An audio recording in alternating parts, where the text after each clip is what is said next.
faire avec humour. Alors moi je fais partie des vieilles, hein. Alors, vous voyez très bien. Et je pense que tu as très bien, je ne connais pas ton prénom. Fanny.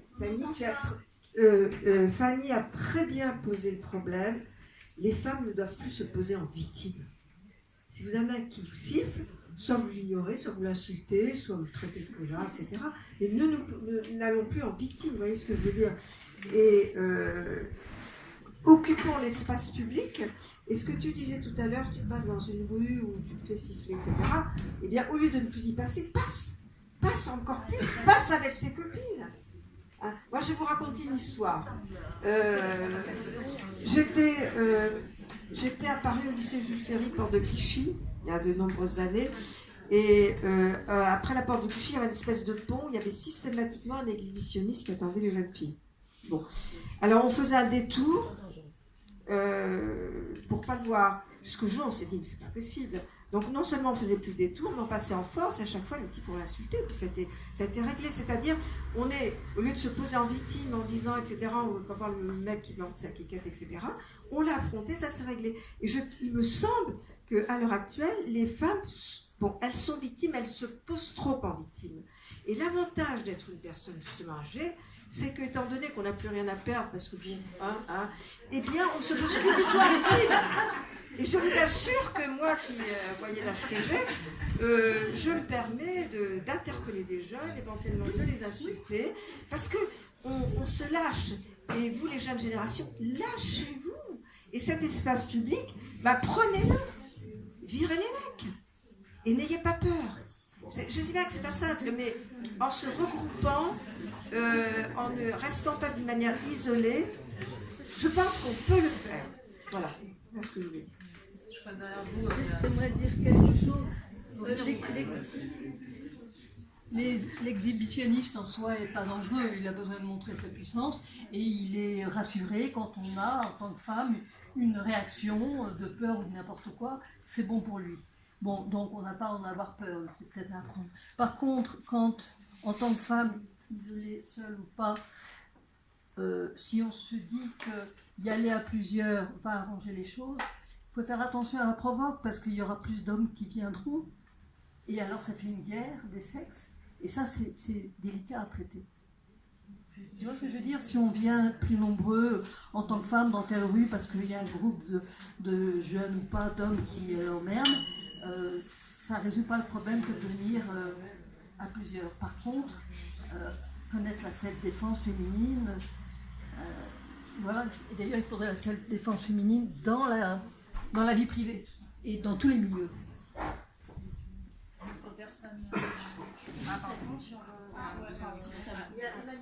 Alors après, comme vous voulez, soit je peux répondre tout de suite à ce que vous disiez, ou soit comme vous voulez. Juste, je pense qu'il faut quand même faire attention aux injonctions. Parfois, on n'est pas toujours en capacité, au quotidien, de toujours être dans le combat, être dans l'affrontement.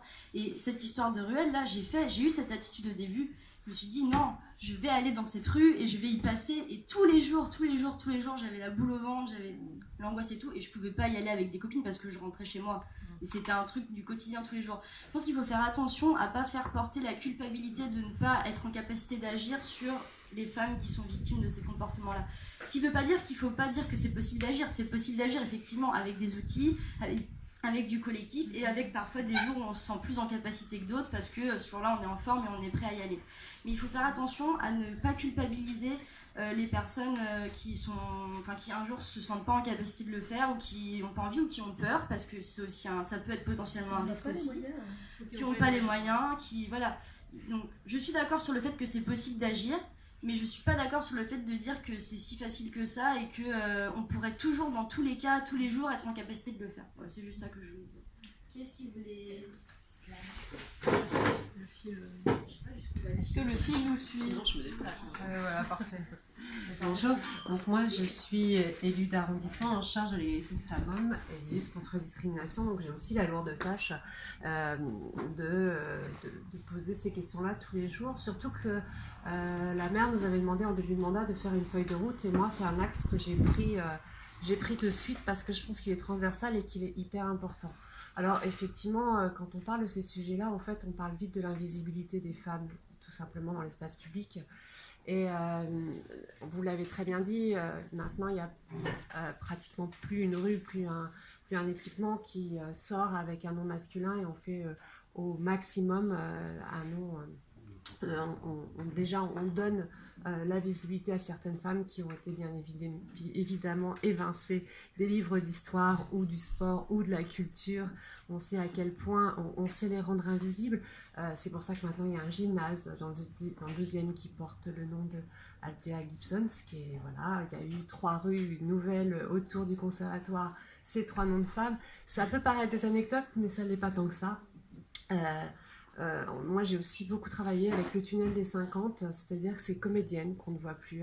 On a les grandes stars, on a les noms de celles qu'on voit tout le temps, mais elles sont très peu nombreuses en fait. Et on s'aperçoit, certes, dans les classiques, mais aussi dans les séries encore tout à fait récentes, que les femmes, à partir de 50 ans, elles n'existent plus. Alors que dans la société, non seulement elles existent parce qu'on est majoritaire, et en plus on est un peu à l'apogée de nos carrières et notre vie de femme, en tant que, peut-être qu'on passe aussi le cap à être moins sifflé, j'en sais rien, mais en tout cas on passe ces caps-là, alors que sur l'espace public, à la télévision, sur les écrans, elles sont complètement rendues invisibles. Elles passent de jeune mère complètement dynamique au rôle de grand-mère, et entre deux, il n'y a plus rien. Et donc ça, on ne donne pas non plus l'exemple de... Il y a plus ces exemples.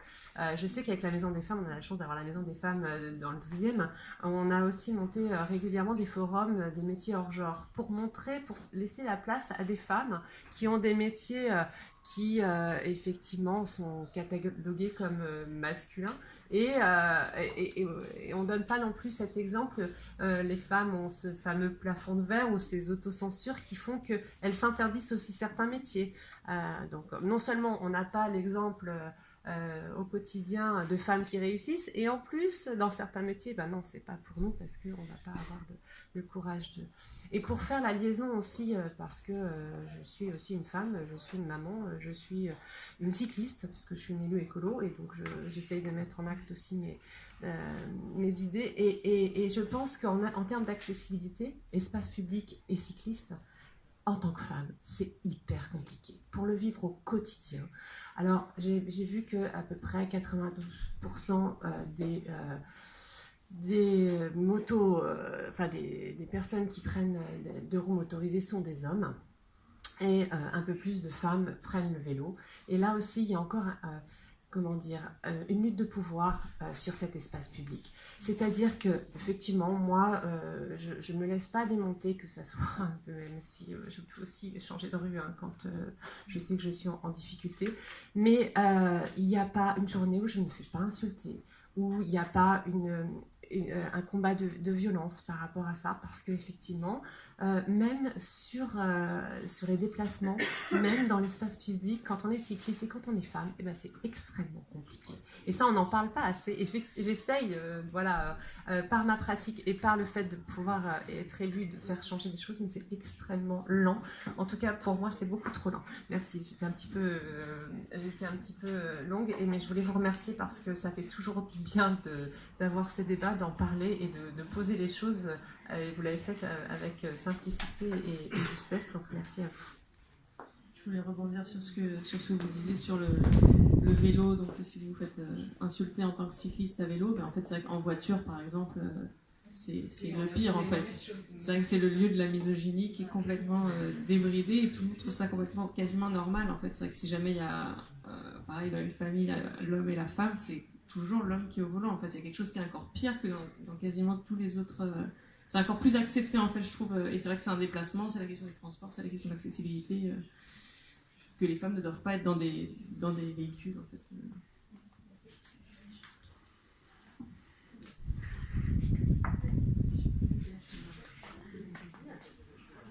Bonjour.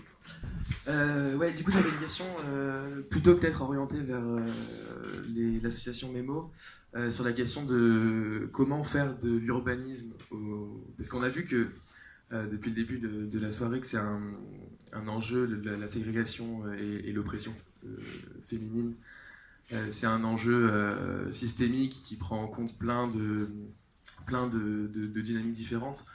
comment l'urbaniste, le travail de l'urbaniste en lui-même, comment il peut utiliser cet outil d'aménagement, par quel biais. Et deuxième question aussi sous-jacente, sur la question de l'influence politique. Parce que l'urbaniste, en soi, lui, il va faire un projet, mais après, alors c'est bien aussi qu'il y ait une élue, peut-être, qui pourra réagir à ça. On l'a vu surtout sur les questions de l'espace public. Il y a le décideur final va être le politique, et je sais qu'on peut avoir, alors j'ai pas spécialement beaucoup d'expérience là-dedans, même si j'ai un peu étudié la question, sur la question de l'espace public, il y a une influence du politique qui est très forte, et qui ne va pas forcément être animée des mêmes objectifs finaux, et qui va peut-être plus être portée sur cacher les marginaux, sur, comme vous disiez tout à l'heure. Donc voilà, qu'est-ce que c'est, comment on utilise l'outil urbanistique et quelle est l'influence du politique derrière ça?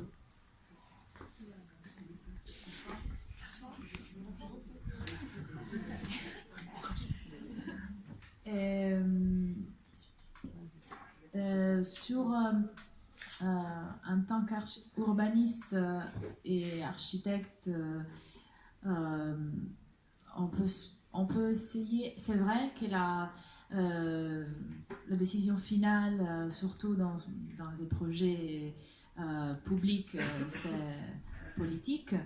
Mais je crois qu'il faut d'abord se poser la question du fait que l'espace, comme on l'a vu, n'est pas neutre dans son utilisation, et que justement, je reprends l'exemple d'hier, parce que en parlant avec les étudiants, ça a émergé très bien. Les étudiants, ils pensent, et les étudiantes, les étudiants et étudiantes, ils pensent toutes et tous que l'espace public est neutre, et que s'ils vont dessiner un espace, ce sera pour tout le monde. Alors que, on sait bien justement, on l'a déjà vu avec l'exemple des toilettes, que si un architecte, femme ou homme qu'il soit, conçoit un mètre carré de surface des toilettes égal, ça ne sera pas égalitaire déjà, et il faut s'y former à ça, il faut le penser. Et peut-être qu'ils sont des choses qu'on a l'impression qu'ils sont banales ou qu'ils sont petites et qui ne font vraiment pas beaucoup, mais elles sont essentielles en fait, en vérité, parce que sinon on ne change pas notre façon de produire un espace. Après, bien sûr, il faut que les administrations, les élus, les politiques fassent des cahiers des charges et fassent des appels à projets qui soient attentifs à cette prise en compte de genre. Parce qu'on ne peut pas tout faire sans en aide par politique. Petite parenthèse sur ça, je pense que la semaine prochaine, on aura justement sur cet aspect une autre représentante des mémos qui parlera de la petite ceinture, d'un projet qu'elle est en train de faire, une commande publique qui est sortie en même temps que Réinventons nos places, et dans lequel il n'y avait pas ces deux lignes sur la prise en compte de genre. Mais elle l'a fait de manière autodidacte, donc elle pourra vous raconter cette histoire un exemple concret de comment en tant qu'architecte tu peux t'approprier de ce sujet. Mais ça fait du boulot en plus, ça fait du boulot pas payé, c'est carrément difficile dans ce sens-là. C'est pour ça que pour l'instant, ce qui est important pour nous, je pense que c'est la sensibilisation auprès des étudiants. Par rapport aux décideurs politiques, donc voilà, il y a quand même beaucoup plus de femmes qui sont maintenant en politique. Pardon ? Parce qu'il y a eu des quotas. Donc c'est vrai qu'on pense pas forcément que les femmes conçoivent mieux les espaces. On pense pas forcément que les femmes conçoivent mieux les espaces pour les femmes, mais on pense qu'en tout cas elles ont une expérience de l'espace qui peut être profitable pour tous. Et Et il y a très peu d'élus qui en charge de l'urbanisme. Des élus. D'accord. Et c'est vrai que l'expérience de l'espace, donc ce qu'on disait, les marches exploratoires, parce que finalement, c'est pas que pour les femmes ou que pour les hommes, c'est aussi en fait un changement de mentalité aussi pour les architectes et les urbanistes, où on pense un peu, voilà, l'universalisme. Il y a l'homme, c'est l'homme, et on sait pas qui il est, mais voilà, le modulor de Le Corbusier qui était comme ça. Et tout d'un coup, juste de penser qu'en fait, on est pluriel. Il y a des hommes, il y a des femmes, il y a des personnes âgées, il y a des enfants, il y a des handicapés, il y a toutes sortes de gens, et c'est une manière de concevoir l'espace en fait un peu plus ouverte. Et donc plus les populations qui conçoivent sont plurielles et diverses, et plus les décideurs politiques sont pluriels et divers, plus on a de chances de faire un espace public qui soit pluriel et divers. Je voulais juste répondre à ce que ta question, elle me fait penser à une frustration que je pense beaucoup d'élus et de techniciens partagent, qui en fait attendent une réponse technique, qui attendent qu'on leur dise il faut faire votre espace comme ci comme ça, il faut faire telle chose, pas faire telle chose, mais en fait c'est un sujet qui est tellement complexe que déjà il n'y a pas forcément des solutions qui sont adaptables partout de la même manière. C'est pour ça que c'est important de travailler avec les usagers et les habitants. Et puis deuxièmement, c'est un sujet qui est tellement complexe et qui est tellement connecté à tout un tas d'autres sujets, donc à ce qu'on va faire comme politique culturelle, comme politique sportive, etc., que c'est compliqué de donner une réponse, sur qu'est-ce qu'un urbaniste peut faire en tant qu'urbaniste tout seul sur l'espace. Donc déjà, il y a la question de la programmation des espaces, où là, je pense que le plus important, c'est de s'autoriser à tester des nouvelles choses, parce que c'est comme ça qu'on peut faire émerger des espaces qui portent pas déjà des normes genrées. Quand on fait des choses nouvelles, il n'y a pas encore de symbolique autour, et du coup c'est plus facile de se l'approprier. Et après il y a la question de l'animation. C'est pas parce que ton espace il va être comme ça au départ que tu peux pas l'animer de manière différente. On l'a vu avec l'exemple des skateparks tout à l'heure. Voilà. Sur le politique, je pense que le politique il peut toujours être convaincu.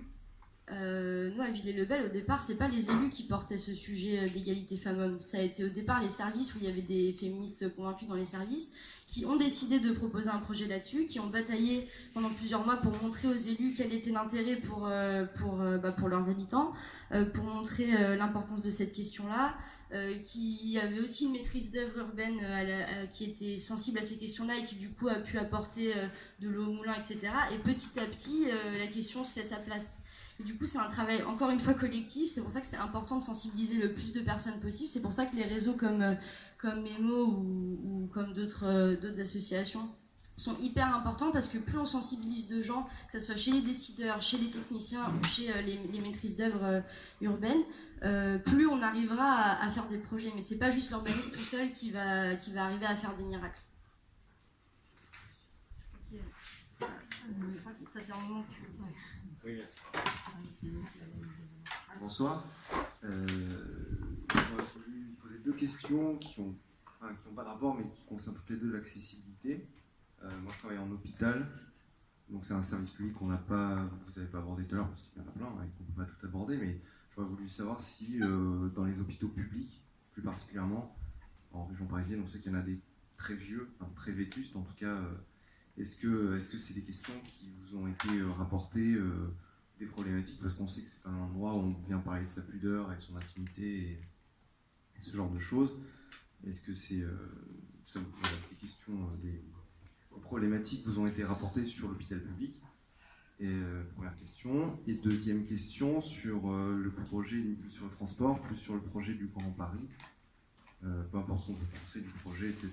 Est-ce que c'est les prises en compte de ces problématiques d'accessibilité ont été prises en compte? J'ai une réaction qui est apparemment pas, non. Que, voilà, je voulais savoir que ce soit au niveau des gares, de l'accessibilité aux gares, des environs, de l'éclairage, ou bien des trajets en eux-mêmes, mais voilà. Si vous n'avez pas la réponse, tant pis, mais si vous avez une petite idée, j'aurais mis une réponse. Merci.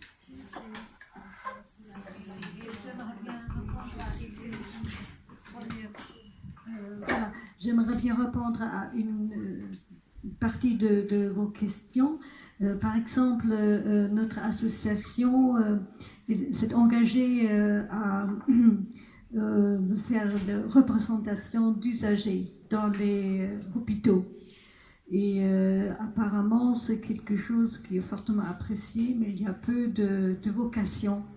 Alors là, ça concerne évidemment tout le problème, pas uniquement l'accessibilité de la vestibilité, mais surtout, comme on a déjà dit, la façon de traiter les vieux comme des enfants. Et, pardon? J'ai dit des déchets, mais c'est trop fort. Ça aussi. Mais ça, c'est une des questions qui préoccupe particulièrement notre association et les conseils scientifiques.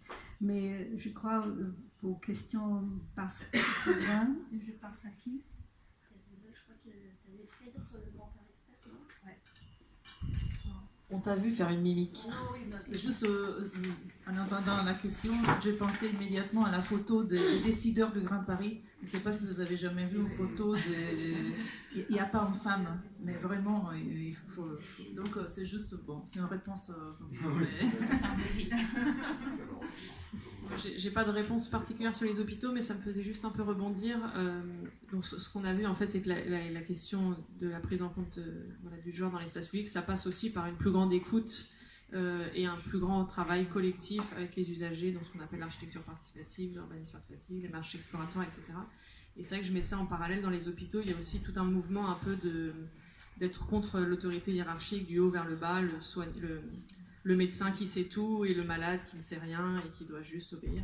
Et donc c'est vrai qu'il y a un plus grand... Je pense que ça va aussi dans le même sens en fait, c'est-à-dire que tout d'un coup la frontière se diminue et qu'on écoute aussi le malade et le patient, ce qu'il a à dire sur sa maladie et tout ça. Et donc je pense que ça va en fait dans le même sens. Je peux pas... Je sais pas si quelqu'un a une expérience sur les hôpitaux. Mais c'est une question intéressante. Le jeune homme là-bas, il avait une heure qu'il essaye. C'était au fond. Bonjour. Alors, bon, j'ai la voix cassée, mais je crois que ça va. Alors, j'ai compté tout à l'heure, bon, il y a eu des allées et venues, mais j'ai compté 56 personnes et 15 hommes. Voilà, donc, bon, ouais. Comment ? Il y a plus d'hommes qui posent des questions. Hein.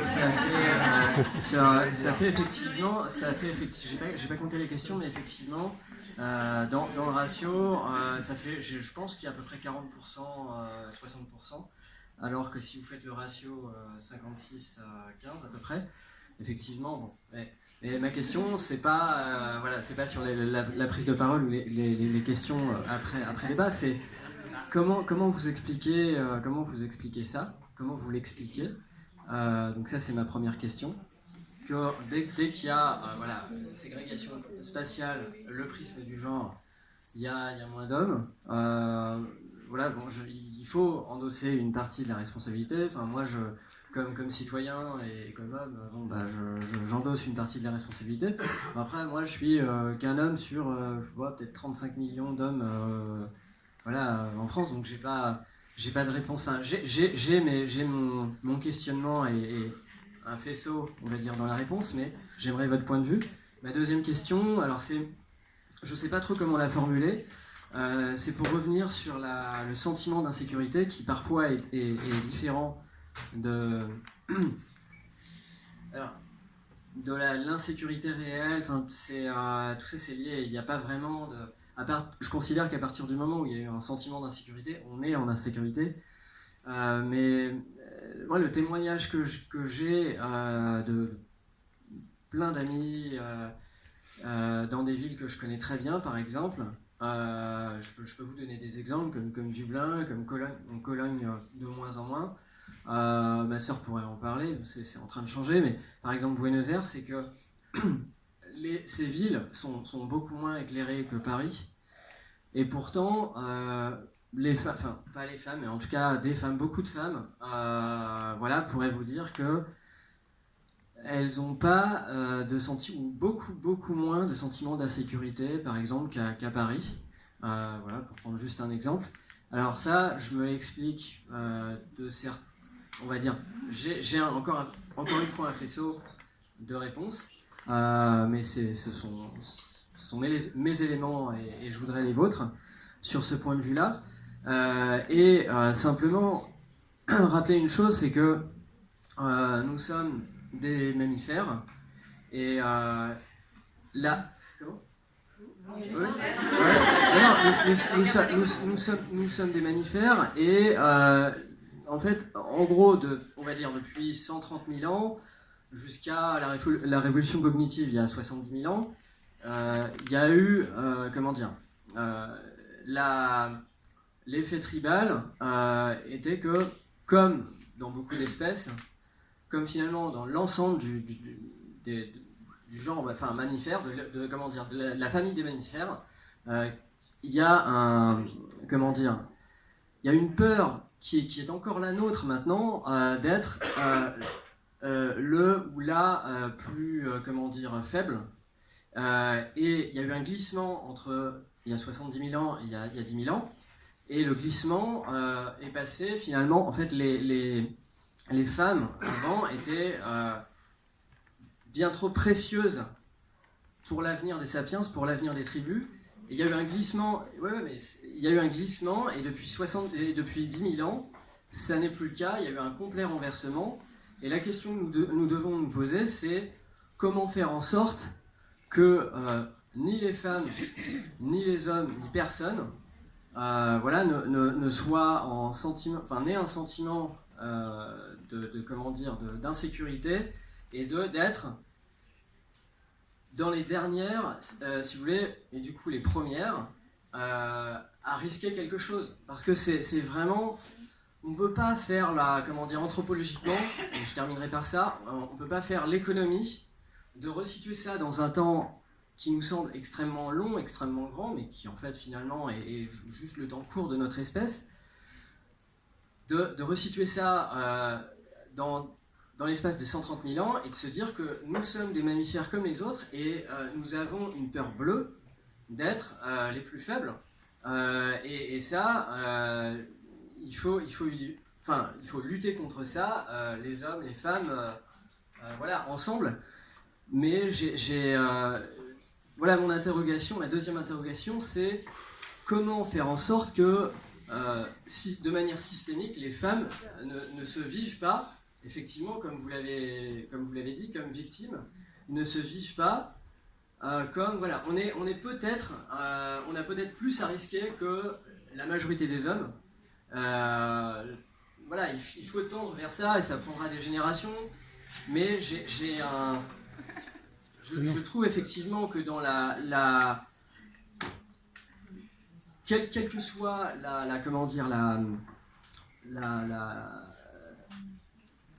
le crime, il faut resituer la victime dans sa non-victimisation, et c'est difficile de le dire. Voilà, je sais pas si... Du coup, je tourne autour du pot. Alors, juste du coup, en fait, est-ce que c'était une question ou des questions ou un laïus que tu voulais lui proposer? Parce que c'est hyper intéressant. Non, franchement, c'est pas pour faire une petite punchline. Simplement, c'est extrêmement illustratif ce qui se passe. On va faire juste je vous propose un arrêt sur image. Moi, ouais. Vraiment très intéressant. Tu te lèves. Et quel est ton prénom? Jérémy, Fanny. Tu te lèves et justement tu commences par nous faire un petit laïus sur il y a 15 mecs sur 56. J'ai pas compris si tu trouvais ça positif ou pas. Moi j'ai trouvé ça positif perso, mais je sais pas comment tu l'as perçu. J'ai pas compris comment tu le percevais. Ça avait l'air de l'opposer à tout ce qu'on pouvait dire auparavant sur la place des femmes dans l'espace d'invisibilisation. Donc je pourrais peut-être développer. Attends, laisse-moi terminer. Et justement, et tu fais donc du coup après on t'a tout de suite quelqu'un t'a fait la remarque, oui mais c'est que les hommes qui posent des questions. Mais on est exactement des sujets qu'on a abordés. Déjà, les hommes, ils sont quand même socialement éduqués, conditionnés pour être plus aisés dans la prise de parole. En tout cas, c'est plus normal qu'un homme prenne la parole. Il y a des gens timides, il y a des gens introvertis, chez les hommes aussi. Hein. Encore une fois, distinguons ce qui est systémique et ce qui est individuel. Et moi, je vais répondre sur cette partie de la question, parce que après, je vous laisserai le reste, si vous voulez. Mais l'autre question, je ne l'ai pas comprise en vrai. Donc, il faudra peut-être que soit on passe la parole, soit tu la synthétises un peu. Moi, en tout cas, ce que j'ai entendu dans ta question, en tout cas, pour finir l'arrêt sur image, là, je pense que ta question a duré, à tout péter, 6 bonnes minutes. 5, je sais pas. 5 minutes? Au moins 5 minutes. C'est très très long, 5 minutes de prise de parole. C'est très très long. Donc, tout en une prise de parole qui au début devait être des questions et qui finissent par finalement être une explication, un exposé. Moi, j'ai ressenti ça, hein, je sais pas pour les autres. Donc déjà, je te propose, pas maintenant tout de suite, mais de repenser à ça à un autre moment parce que ça illustre parfaitement ce qu'on dit sur cette occupation même de l'espace, tu vois, de l'espace de parole, de l'espace que là on a créé dans un cadre spécifique. Mais je vais répondre sur cette histoire de l'homme, je suis un homme sur 35 millions, l'individu finalement et le système. Je pense qu'il faut vraiment distinguer deux choses. Il y a l'homme que tu es en tant qu'individu, personne avec un parcours personnel de vie, avec une éducation, des parents, une famille, des amis, etc., de valeurs, de convictions que tu t'es construite à travers tes expériences de vie, tes rencontres, tout ça. Ça t'appartient. Ton genre, alors là, moi je suis constructiviste, hein, j'ai Féminicité où on a une approche de... Voilà, le genre, c'est se construit socialement. T'as été assigné au genre masculin à la naissance, et donc on t'a attribué des rôles, et on t'a transmis des valeurs, des choses très, très liées à ce genre-là. Et donc, tu t'inscris dans un groupe social masculin. Et ça, c'est ça cette catégorie-là sociale, elle est essentielle pour comprendre ce qui se joue systémiquement. Si tu veux dire, je suis un homme sur 35 millions, j'agresse pas les femmes, mais oui, mais mon frère me dit la même chose. J'espère qu'il me ment pas. Et ça se trouve même, des fois je me dis qu'il a agressé des femmes sans le savoir, parce que, en fait, vu le nombre de victimes de viol, moi je me pose toujours la question, mais ça veut dire qu'il y a au moins autant de violeurs, voire parfois certains violent plusieurs fois, mais on se pose jamais la question du nombre de violeurs quelque part. Et je suis désolée, mais quand on sait que toutes les 7 minutes en France, une femme est violée, c'est ça le chiffre? Mais c'est un truc comme ça, on est en dessous de 10 minutes, ça veut quand même dire qu'il y a un violeur quelque part, hein, parce que c'est quand même essentiellement des hommes qui violent des femmes, même si le cas de femme sur femme ou d'homme sur homme existe, mais c'est minoritaire, et c'est d'ailleurs pas systémique. Et je reviens donc sur cette distinction qui est essentielle pour comprendre les combats féministes, c'est qu'il y a ce qui se relève de l'individu, du parcours personnel, et il y a des agressions. Des hommes se font agresser dans la rue, bien sûr, mais pas parce qu'ils sont des hommes. Ou alors, si, des hommes gays. Mais ça aussi, ça découle du sexisme. Si on est perçu comme gay, parce qu'il y a tout un imaginaire autour de ça, on est perçu comme un homme efféminé, et le féminin, c'est plus dévalorisant que le masculin. Et donc un homme qui voudrait être une femme, quelque part, c'est insultant pour les autres hommes, et donc on va lui rappeler que c'est bizarre et que tu vas te prendre des grosses tornades de la gueule, comme ça, peut-être tu recommenceras plus. C'est un peu l'idée. Et tu vois, c'est systémique. Et je sais pas si tu vois cette distinction, parce que moi, dans ton discours, je l'ai pas entendu, et ça me pose problème, parce que là, mais je pense qu'on n'a pas le même parti pris de départ. Je te sens très sur l'évolution, le bio, tout ce qui est bioprogrammation, etc. Bon, c'est intéressant comme débat, mais je partage pas ce parti pris. Moi, je pense que le genre, c'est construit, et toi, tu appartiens à une catégorie sociale dominante, parce qu'on t'a assigné au genre masculin, et que je crois que tu t'identifies au genre masculin, ce qu'on appelle un homme cisgenre, dans notre vocabulaire un peu barbare. Parce que les hommes trans, par contre, leur vie, elle est pas aussi cool que les cis, hein, on va pas se mentir. Donc il y a aussi cette distinction-là. Mais voilà, tu peux... Et je suis très heureuse d'entendre que tu n'agresses pas les femmes, que toi, tu es un homme qui fait pas ce genre de choses, que je pense que c'est ce que tu sous-entendais tout à l'heure en disant que tu es un homme sur 35 millions. Mais le fait est que systémiquement, les tendances sociales montrent que ce sont des hommes qui agressent des femmes, qui les tuent, qui les violent. Le viol est une arme de guerre. Enfin, je veux dire, il n'y a pas plus systémique que ça. Voilà, il faut avoir ça en tête. 3 millions de viols, effectivement, la guerre des grands lacs. Mais ma question, ma deuxième question, qui était peut-être plus un laïus, et c'est vrai qu'à un moment donné, je ne savais pas trop comment se terminer ce laïus, c'était simplement de dire qu'il faut reconsidérer le temps long, et je trouve extrêmement maladroit et vraiment, j'ai rien de commun avec Elisabeth Lévy, mais quand effectivement, je ne sais pas votre prénom, quand vous disiez qu'il y avait cette comment ? Non, l'autre dame aussi. Parce que j'étais pas là. Quand je peux quand même pas savoir les prénoms. Non, mais quand j'aurais dû juste rester à ma question et ma première question. Considérer le temps long, c'est extrêmement important parce que il y a des comment dire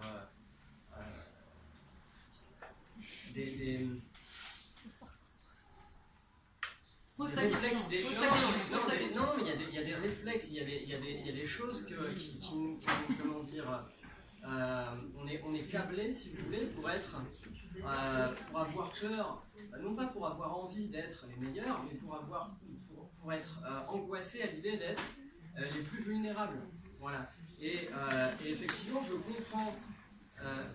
Je ne sais pas si je pose bien la problématique, mais je comprends les femmes qui ont... Non, mais... Je vais terminer par là, mais parce que j'entends des réflexion derrière. Je comprends les femmes qui ne veulent pas être assignées à ce rôle de victime parce qu'elles certainement elles se disent Merci. que non mais après si vous voulez, moi j'ai on fait une autre débat. Comment Non, mais moi franchement je suis pas pour qu'on censure ça, c'est hyper intéressant ce qui Oui, se passe là. tout à fait. Je suis pas du tout. Moi j'ai mal à l'aise. Je sais qu'ils monopolisent l'espace, mais c'est très très intéressant ce qui se passe. Je voulais répondre à ta première question. Excuse-moi, je voulais te répondre. Je peux te répondre quand même. Excuse-moi, je voulais te répondre. Les 30% des présences masculines dans un événement culturel à Paris, une soirée, c'est la moyenne. Donc il n'y a rien de lié au thème de la soirée. Là, les 30% d'hommes dans un événement culturel, normalement à Paris, une soirée, est la moyenne. Donc je ne sais pas qu'est-ce que voulait être ta remarque. C'est ce qui passe normalement. Donc ça c'est la réponse. Si tu cherchais une réponse, il n'y a pas de sujet sur ça. On est dans un événement culturel, dans un espace parisien ouvert au public.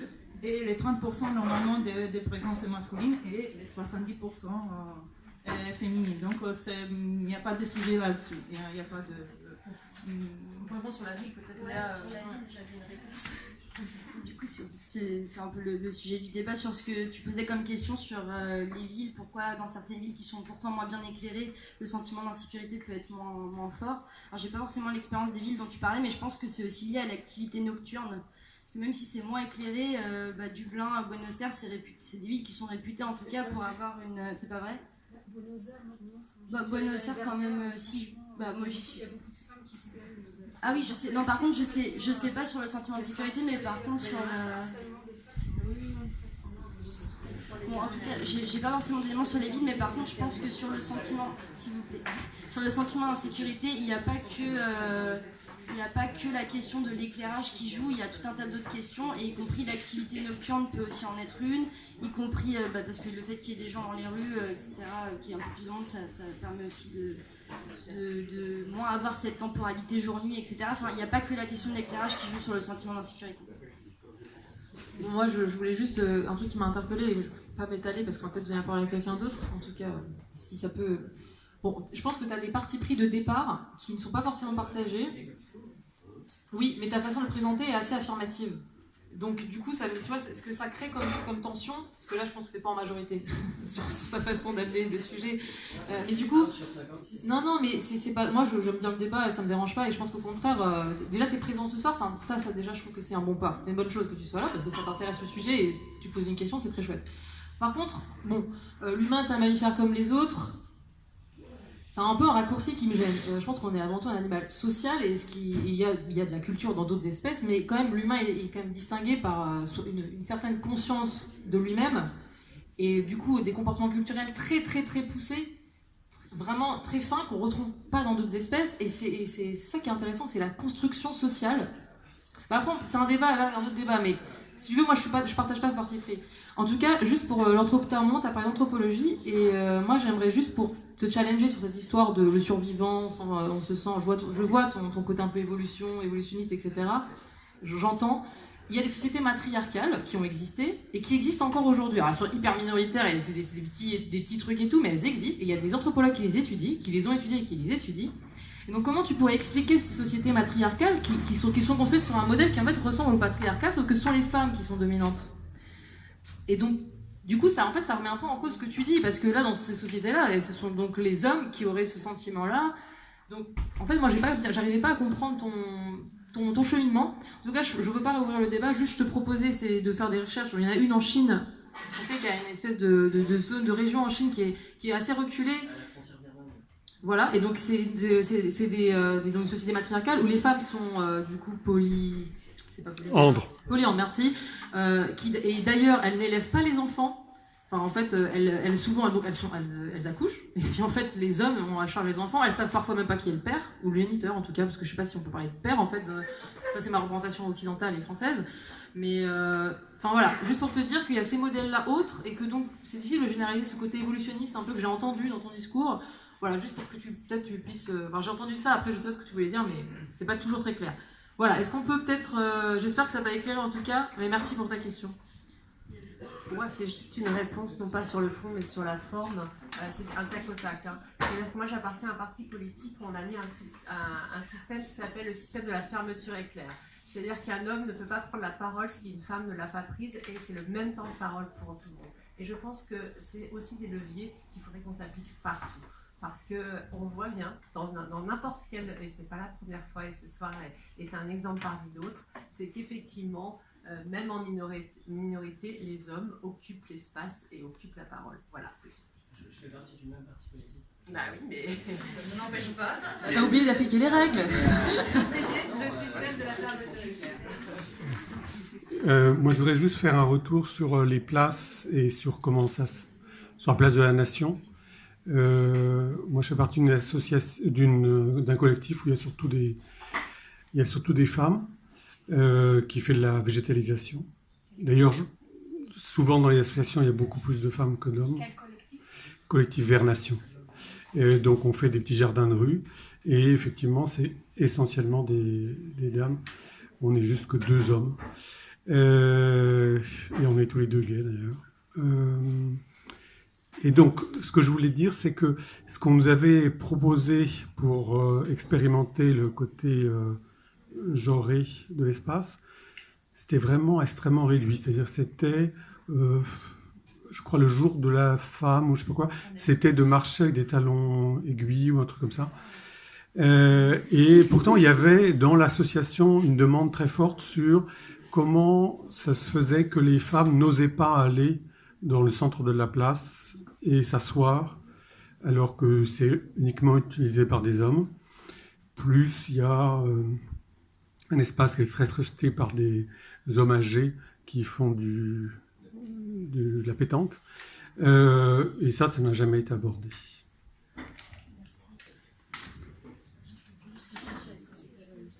Juste pour réagir rapidement sur le côté, on fait tester l'espace public vu par les femmes en faisant porter des talons aiguilles aux hommes. C'est pas la première fois que j'entends ce type d'initiative. Je l'ai vu aussi avec des gens qui prenaient des fauteuils roulants et qui allaient dans la ville avec. En fait, moi, ça me gêne beaucoup ce type de proposition. Parce qu'en fait, ça supposerait que pour se mettre à la place des personnes qui vivent une oppression dans l'espace public, il faudrait essayer d'avoir les mêmes attributs, sauf que déjà on va jamais arriver à avoir l'expérience d'une femme juste parce qu'on traverse l'espace avec des talons aiguilles ou avec un fauteuil roulant pour les personnes handicapées. Mais surtout, ça suppose qu'en fait on peut pas se mettre à la place de quelqu'un d'autre juste en écoutant ce qu'il dit, juste en lui donnant la légitimité de lui parler de son expérience et qu'en fait ça devrait suffire. Entendre une femme parler de son expérience dans la vie, ou un groupe de femmes plutôt, ou entendre une personne handicapée expliquer les difficultés qu'elle peut avoir en se déplaçant avec son fauteuil roulant, ça devrait suffire pour pouvoir se mettre à la place des personnes. Et donc je trouve ça toujours gênant quand on essaye de faire des espèces d'artifices pour vivre une expérience que de toute manière on ne vivra pas parce que c'est pas des oppressions qu'on subit en vrai et au quotidien. Et ça, pour moi, ça montre le manque de légitimité qu'on accorde à la parole des personnes qui sont concernées dans la vie de tous les jours, en fait. Sur le reste, je vais laisser la parole. C'est justement une considération sur le fait que cette prise en compte du genre dans cette place a été laissée. C'est vrai qu'il y a eu un cahier des charges dans lequel il était écrit prise en compte du genre, et après elle a été laissée à la bonne volonté de chaque groupe de s'en occuper ou pas, et avec quelle méthode. Donc effectivement, j'avais déjà entendu parler de la marche en talons de la place de la Nation.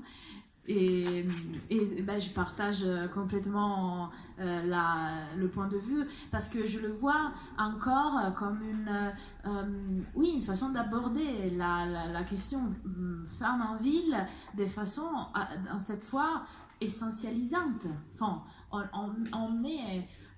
les femmes, c'est notoire qu'elles portent des talons. Et c'est ça aussi, la femme, non? L'image de la femme qu'on a. Et c'est symbolique, c'est toujours resté dans le même esprit binaire, homme-femme. Enfin, je trouve que c'est dommage. Mais voilà, si d'un côté je suis très contente parce qu'il y avait écrit pris en compte des charges dans les cahiers des charges, de l'autre côté, il faut former les personnes, il faut les sensibiliser parce que sinon elles vont reproduire les mêmes types de stéréotypes et de stigmas. Toujours sur un point de vue du symbolique, par exemple, dans les journées du matrimoine, on peut voir et on peut parler avec la Edith Vallée, qui est du mouvement HF, qui s'occupe de ça. Et je parlais avec elle, elle faisait du théâtre, et elle me disait que quand on fait de l'improvisation, mais qu'on n'est pas face à un public, donc dans un espace safe, disons, les gens s'inventaient les rôles hommes-femmes, les rôles les plus bizarres, plus intéressants et curieux. Quand ils arrivaient face au public sur la scène, dans l'impro, ils reproduisaient les schémas les plus intégrés dans leur vécu. Donc les femmes, elles assumaient jouaient des rôles de femmes, et les hommes jouaient des rôles des hommes dans les stéréotypes. Donc voilà. Juste parce qu'on va prendre une dernière question. Après, on va faire un peu plus cool, un débat entre nous. Il y a de la bonne bouffe aussi, un peu plus tranquille. Non, je sais pas. Parce qu'il est 21h45 et il faut aussi qu'on soutienne l'association, l'endroit où on est, qu'on consomme un peu, qu'on soit là bien et juste qu'on discute entre nous aussi. Là, c'est un peu tendu. Non, c'est pas ça, mais comme il va être 10h, on avait prévu de se terminer. J'ai juste deux petites questions rapides. C'est pour juste revenir à la troisième partie, justement le positif, comment espérer, comment changer les choses. Vous avez parlé surtout de l'outil marche exploratoire. Est-ce qu'il y en existe d'autres, et lesquels, et ceux qui fonctionnent? Et mon autre question, c'était sur un projet d'aménagement, d'urbanisme, d'architecture, il y a toujours plein de critères à prendre en compte, et notamment le coût, l'environnement, notamment si on éclaire plus, c'est moins bon pour l'environnement. Enfin, comment le genre peut ressortir comme critère en priorité, quoi. Voilà, merci.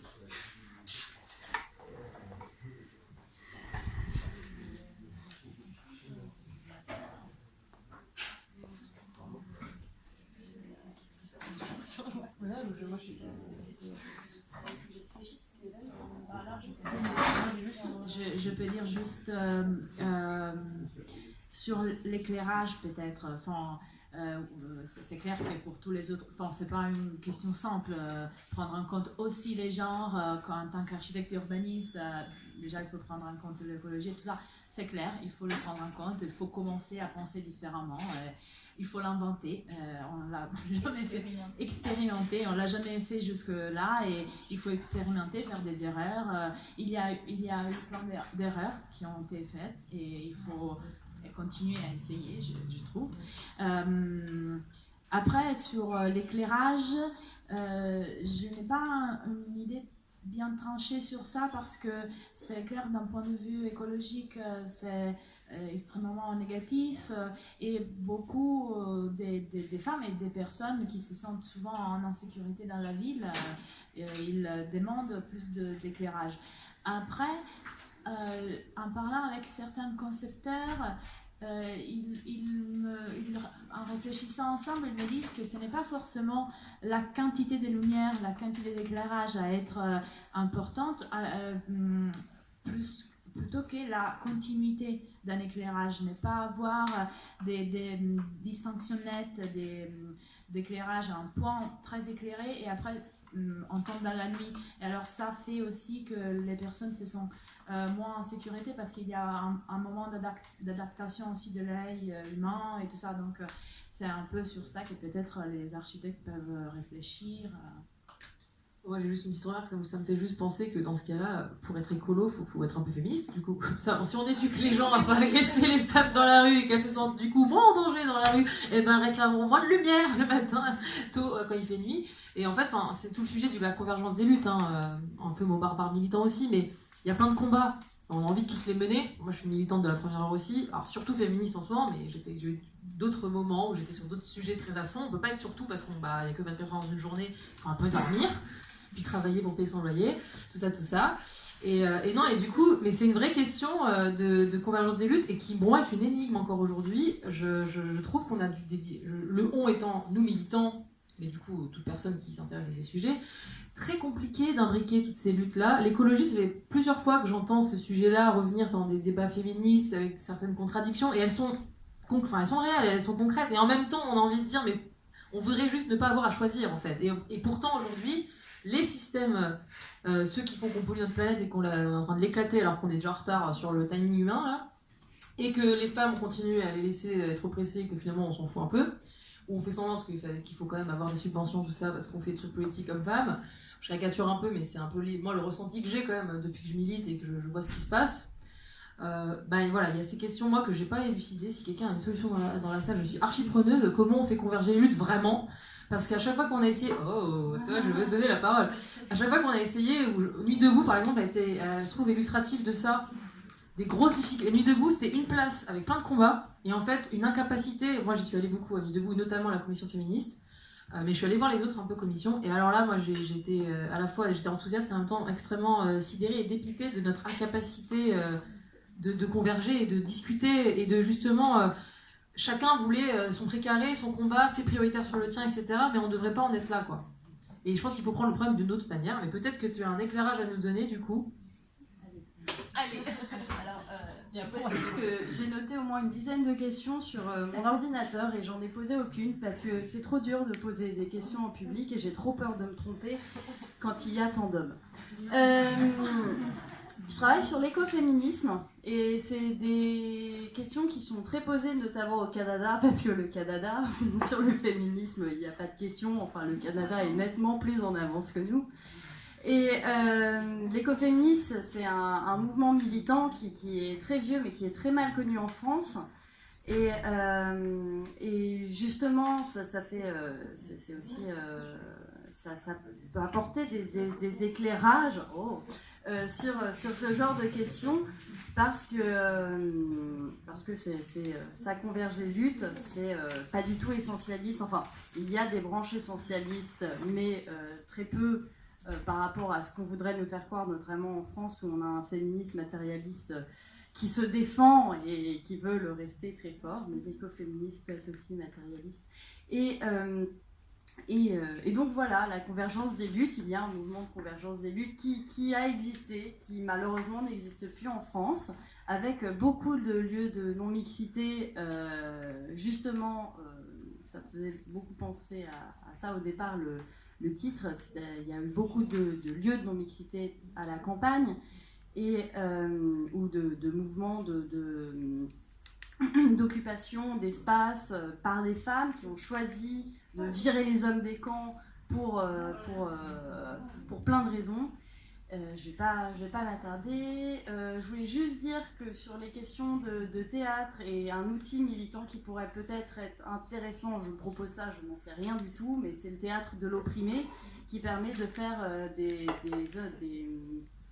simulations, des improvisations qui peuvent être sur le terrain et qui justement a été théorisé en sorte qu'on ne reproduise pas le fait de jouer une femme, de jouer la femme, mais de jouer soi et les oppressions. Voilà, c'est quelque chose, c'est une expérience artistique, mais qui est aussi très militante, et je n'ai plus le nom de l'auteur, malheureusement. Auguste Boal. Elle dit qu'il y a une question validée par...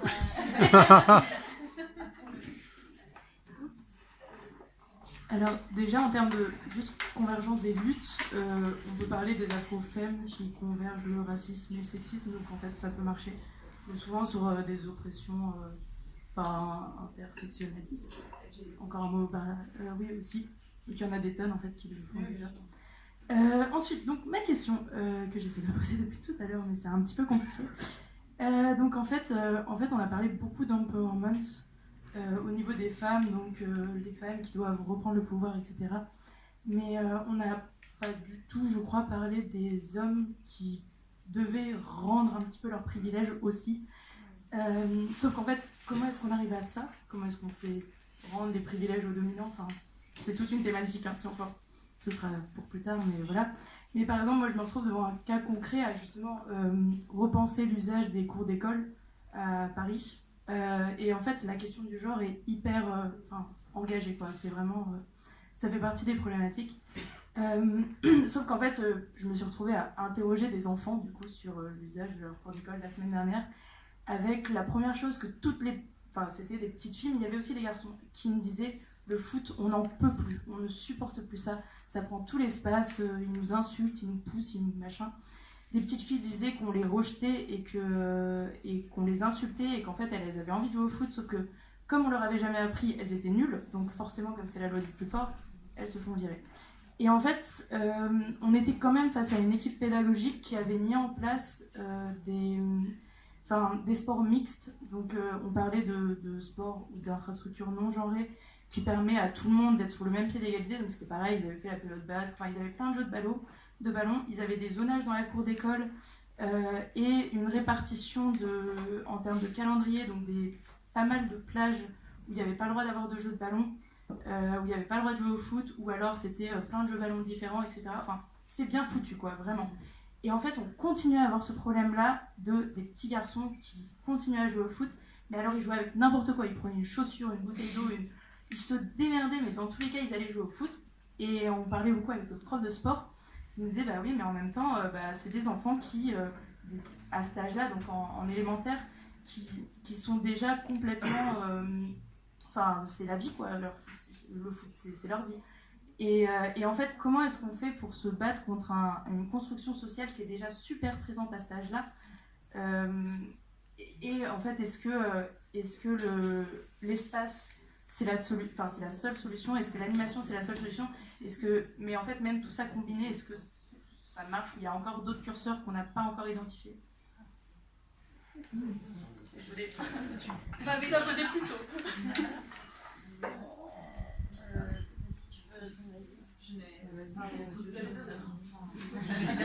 Je suis d'accord en général. Moi aussi, je suis d'accord. Je pense que si on pouvait répondre à tes questions, on n'aurait plus forcément besoin de faire tout ce qu'on fait en militantisme féministe. Déjà, juste pour répondre, je pense que je l'ai déjà dit tout à l'heure, mais comme j'ai pas forcément de réponse très pertinente à apporter à ta question, je vais le redire.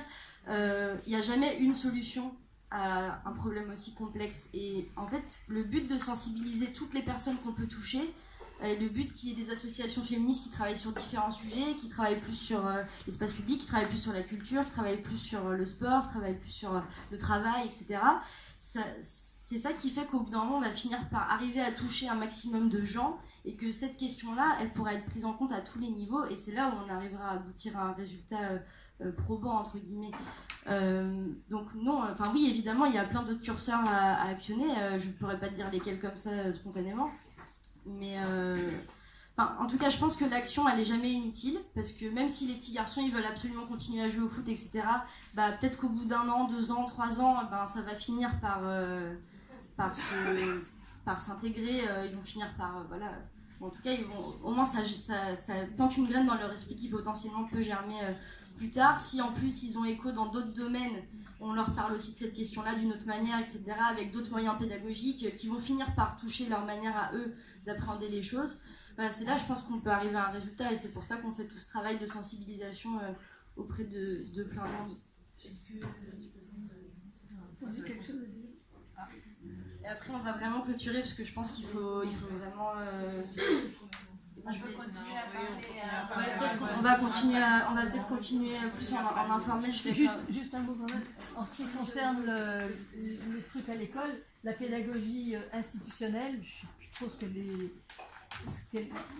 où elle se pratique actuellement, mais j'ai participé dans le temps à comment ça se passait, et c'était dans une école tout à fait reconnue. Tous les vendredis après-midi, les enseignants et les enfants parlaient pendant 2 heures avant de revenir sur Paris ou ailleurs. C'était un internat. Ils parlaient des problèmes entre eux et ils se critiquaient les uns les autres. Et c'était d'une richesse extraordinaire parce que la parole, ils devaient s'écouter et que tous ces problèmes de foot et autres étaient posés. D'accord. Après, peut-être il faudrait penser à des formations différentes, à sortir des cadres d'enseignement traditionnel qui a déjà un modèle un peu trop agressif et essayer de pousser vers les autres modèles qu'on connaît qui sont un peu plus rares, même que je sais pas, il y en a plein, je ne connais pas beaucoup, mais je sais qu'il existe. Moi, je voulais juste remercier tout le monde du coup déjà pour nous avoir invités et puis pour les échanges vraiment intéressants et riches qu'on a eu, et je voulais vous remercier aussi d'être resté aussi longtemps. C'est rare qu'on ait autant de monde pendant aussi longtemps qu'on traite ces sujets-là, donc on est content. Juste on a besoin de vous, donc si vous voulez nous soutenir, déjà vous pouvez aller suivre notre page Facebook parce que comme ça vous aurez toutes les infos sur ce qu'on fait, nos actions si vous voulez participer. Et vous pouvez aussi adhérer à l'association, on en a vraiment besoin, c'est 5 € pour l'année la cotisation. Voilà, donc n'hésitez pas à venir nous voir si vous êtes intéressés, on peut répondre à vos questions ou à nous envoyer des mails, etc. Génial, c'est le même prix à la commune d'Ali. Merci la commune.